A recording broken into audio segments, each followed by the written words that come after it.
अस्सलामुअलैकुम दोस्तों, आज के इस वीडियो में मैं बात करने वाला हूं एंजाइम्स के बारे में। तो बगैर टाइम ज़ाया किए चलिए शुरू करते हैं। एंजाइम्स, तो एंजाइम्स क्या हैं? एंजाइम्स जो है ये प्रोटीन है। पहले इसकी एग्जांपल लेते हैं कि आप देखो, वो लोग जो बॉडी बिल्डिंग करते हैं, जो किसी सप्लीमेंट का यूज़ नहीं करते, उनको सालों लग जाते हैं फिर जाके उनकी बॉडी जो है ठीक होती है।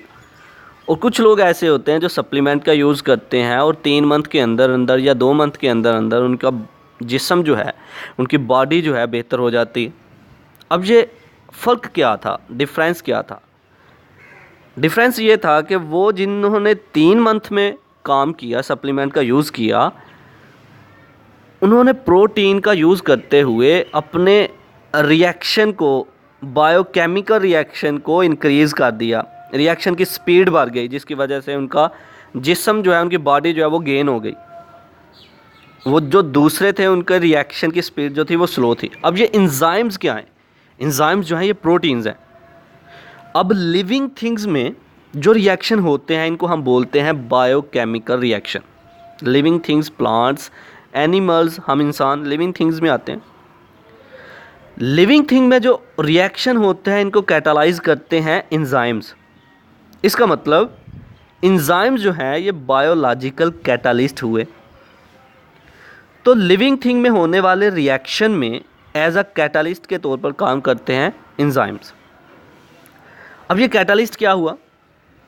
कैटालिस्ट जो है इसका काम ये है कि रिएक्शन की स्पीड को बढ़ा देना।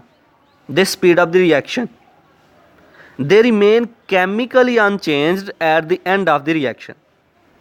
यानी खुद डीप पार्ट नहीं लेते, यानी खुद रिएक्शन में हिस्सा नहीं लेते, लेकिन रिएक्शन की स्पीड को बढ़ा देते हैं ऐसे सब्सटेंसेस। तो एंजाइम्स जो हैं बायोलॉजिकल रिएक्शन को, उसकी स्पीड को बढ़ा देते हैं।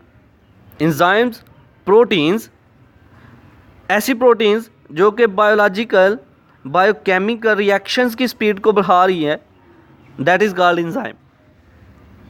तो चलिए इसको लफ्ज़ी तौर पर पढ़ते हैं। Point number 1, enzymes are proteins. Enzyme जो है प्रोटीन है। Number 2, enzymes are catalyst that speed up chemical reaction. ये कैटालिस्ट हैं जो केमिकल रिएक्शन की स्पीड को इंक्रीज़ करते हैं। केमिकल रिएक्शन क्या है? जो लिविंग थिंग्स में रिएक्शंस क्रिएट हो रहे हैं। Number 3, each enzyme catalyse one reaction. हर एंजाइम जो है कैटालाइज कर रहा है एक रिएक्शन को। Number 4, they can be used again and again. इनका हम यूज़ बार बार कर सकते हैं। Number 5, they are influenced by temperature and pH. तो ये एंजाइम जो है क्या है? इन शॉर्ट प्रोटीन्स क्या करते हैं? केमिकल रिएक्शंस को इंक्रीज़ करते हैं, बढ़ा देते हैं उसकी स्पीड को। तो ये था आज का हमारा लेक्चर जिसमें हमने बात की एंजाइम्स के बारे में। आई होप कि आपको मेरी ये वीडियो पसंद आई होगी। Like this video, share this video and comment below this video if you have any question. Thanks for watching. Subscribe focus group. अल्लाह हाफिज़।